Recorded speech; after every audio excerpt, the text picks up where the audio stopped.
Good morning everyone. Myself Dr. Pushpa, Assistant Professor in Physiotherapy Department of RPIIT Technical and Medical Campus Karnal.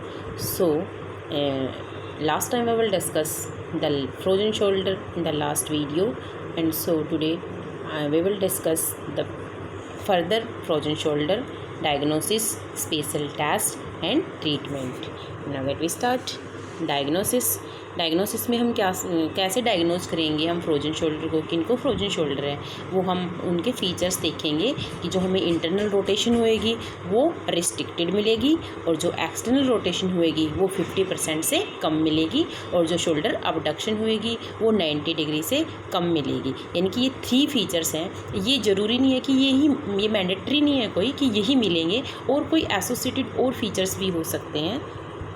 जैसे हम investigation करवा के भी देख सकते हैं, लाइक कोई एक्सरे करवा लेंगे उनका, एक्सरे में हमें कोई और अदर एसोसिएटेड कंडीशंस भी देख सकते हैं, like osteoporosis, degenerative changes and decrease space between the acromion and humeral head and calcium deposits and cystic changes. तो ये चीज़ें भी, ये कंडीशंस भी हम एक्सरे के अंदर देख सकते हैं, या फिर हमारे कुछ स्पेशल टेस्ट करके भी हम डायग्नोज कर सकते हैं कि इनको फ्रोजन शोल्डर है या नहीं। फर्स्ट ऑफ ऑल सबसे पहले आता है नीज टेस्ट।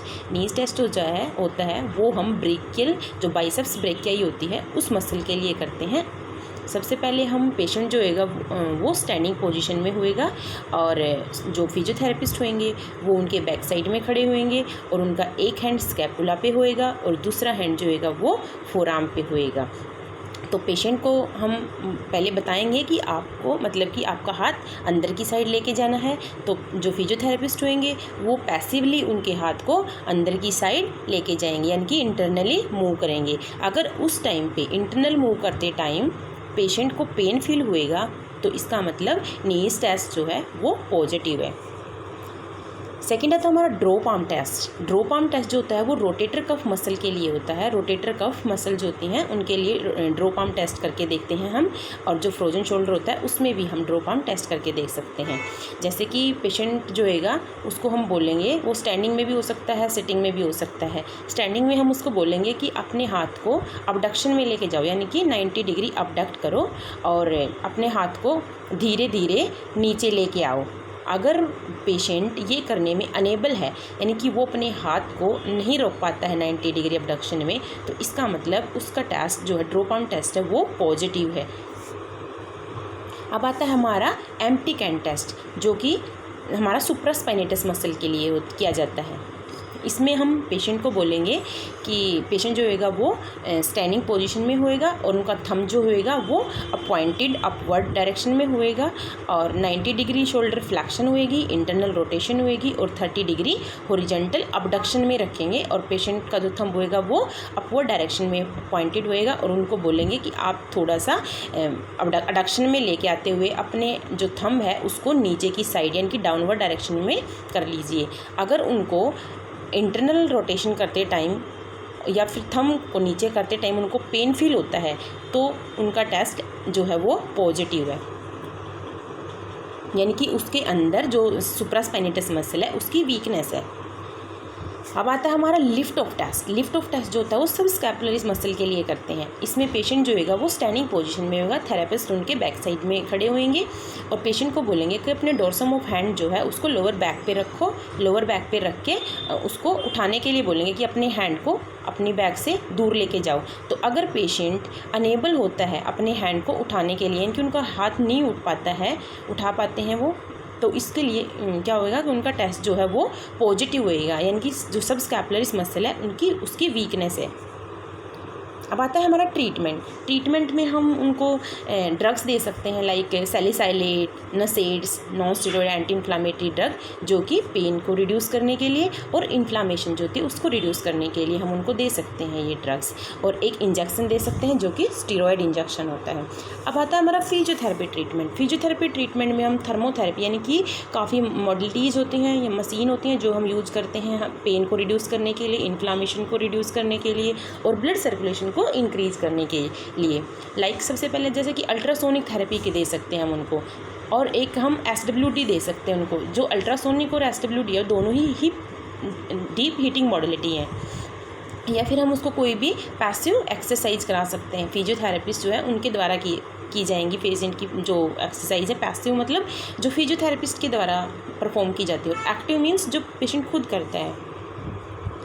इसके बाद आता है कि फेज़ 1 में फिजियोथेरेपी में हम क्या कराएंगे। सबसे पहले हम उनको दो मोबिलाइजेशन टेक्निक करवाएंगे। सबसे पहले हम उनको एंटीरियर पोस्टीरियर डायरेक्शन में उनको हम ग्लाइड देंगे, और सेकंड हम उनको कॉर्डल ग्लाइड देंगे। जो एंटीरियर पोस्टीरियर ग्लाइड देते हैं वो हमारी फ्लैक्शन को इंक्रीज़ करने के लिए होती है, ठीक है। और सेकेंड जो होती है हमारी कॉर्डल ग्लाइड, जो कि अबडक्शन को इंक्रीज़ करने के लिए हम उनको देते हैं लो एम्पलीट्यूड ओसिफिकेशंस के अंदर।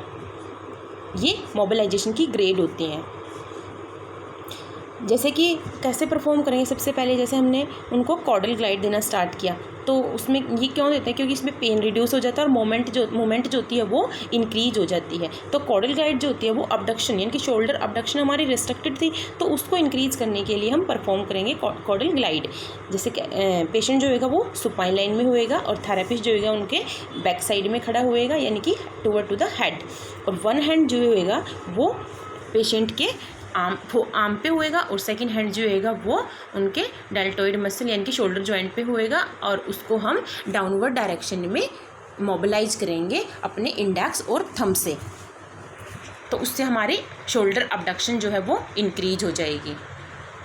अब आता है सेकंड फेज में हमारे caudal antero posterior glide. Antero posterior glide जो होती है उसके अंदर हम क्या करते हैं, जैसे कि एंटीरियर पोस्टीरियर डायरेक्शन में भी सेम पोजीशन रहेगी पेशेंट की। पेशेंट सुपाइन लाइन में होएगा, थेरेपिस्ट जो होंगे वो उनके साइड में खड़े होंगे, और जो आर्म होएगा, आर्म जो होएगी उसको थोड़ा सा हम ट्रैक्शन की साइड करेंगे, और जो उनका एंटीरियर साइड जो है शोल्डर की, वहाँ पे अपना जो पाम है थेरेपिस्ट की उसको प्लेस करेंगे, और डाउनवर्ड डायरेक्शन में हम उसको मोबिलाइजेशन देंगे लो एम्पलीट्यूड ओसिफिकेशंस, जिससे हमारी फ्लैक्शन मूवमेंट जो है वो इंक्रीज हो जाएगी और पेन जो है वो रिड्यूस हो जाएगा। अब आता है हमारा रोल ऑफ ट्रीटमेंट, यानी कि इसमें हम पेंडुलम एक्सरसाइज भी करा सकते हैं। पेशेंट को बोलेंगे कि 5 टाइम्स डेली करनी है आपको, 5 to 10 मिनट सेशन, मतलब हर एक एक्सरसाइज को आपको 5-5 मिनट के लिए करना है, 5 to 10 मिनट्स के लिए करना है। 5 to 10 रिपीटेशन कर सकते हो आप। जैसे कि पेंडुलम एक्सरसाइज होती है वो लाइक दिस, जैसे कि पेशेंट खड़ा होता है और उसको हम बोलते हैं कि अपना पूरा थोड़ा सा लीन साइड में थोड़ा सा झुक के, और पूरा बॉडी वेट अपने अफेक्टेड हैंड पे, जो अफेक्टेड हैंड है उस साइड में पेशेंट को झुक जाना है, और अपना पूरा बॉडी वेट अपने अफेक्टेड हैंड पे डाल देना है, और उनको बोलेंगे कि अपने हैंड को ऐसे सर्कुलर मोशन में रोटेट करना है आपको, जिससे रिलैक्सेशन भी मिलेगा, पेन भी रिड्यूस होएगा, और जो उनकी मूवमेंट है वो भी इंक्रीज हो जाएगी। उसके बाद आता है शोल्डर एलिवेशन एक्सरसाइज, और सेकंड आता है हमारा hand to back position. Shoulder elevation exercise में हम क्या करेंगे, जो ए फिगर है, फिगर A1 में देखेंगे कि पेशेंट को बोलेंगे कि जो आपका अनअफेक्टेड हैंड है उससे आपके अफेक्टेड हैंड को ऊपर लेके जाना है आपको। तो ये हमारी शोल्डर एलिवेशन एक्सरसाइज है। और सेकंड आती है हमारा हैंड टू बैक पोजीशन, यानी कि पेशेंट को बोलेंगे कि आपका जो हैंड है उसको इंटरनल और अडक्शन में लेके जाइए, अफेक्टेड हैंड को इंटरनल एंड अडक्शन में लेके जाइए आपका अनअफेक्टेड हैंड से, और उसको होल्ड करके रखिए 10 सेकेंड के लिए, देन रिलैक्स। उसके बाद आता है shoulder wheel exercise and shoulder pulley exercise. ये हम घर के लिए भी बता सकते हैं कि होम प्रोग्राम में भी हम पेशेंट को रिकमेंड कर सकते हैं कि एक अगर आपके पास अवेलेबल है तो वेल एंड गुड, अदरवाइज आप एक वॉल के ऊपर एक सर्कल बना लीजिए जहाँ तक आपका हाथ जाता है, और उस लाइन पे रख के आपका हाथ, और ऐसे लाइन जहाँ से आपने लाइन ड्रॉ कर रखी है एक गोल, उसके ऊपर से अपने हाथ को घुमाते रहिए। इससे हमारी शोल्डर सर्कमडक्शन मूवमेंट इंक्रीज होती है।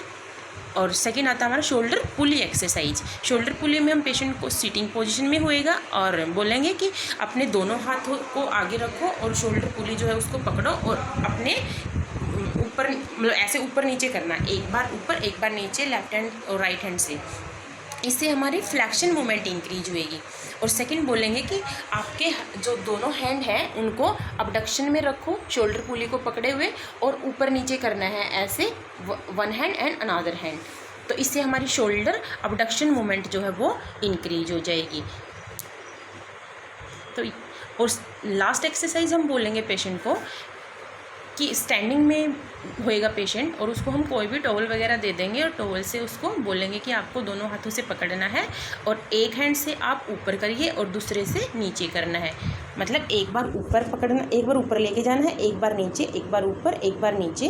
तो ये हमारी शोल्डर मूवमेंट को इंक्रीज़ करने के लिए, पेन को रिड्यूस करने के लिए, ये सारी हमारी रिलैक्सेशन एक्सरसाइज हैं जो कि फ्रोजन शोल्डर में यूज़ की जाती हैं। Thank you, I hope so आपको समझ आया होगा ये टॉपिक।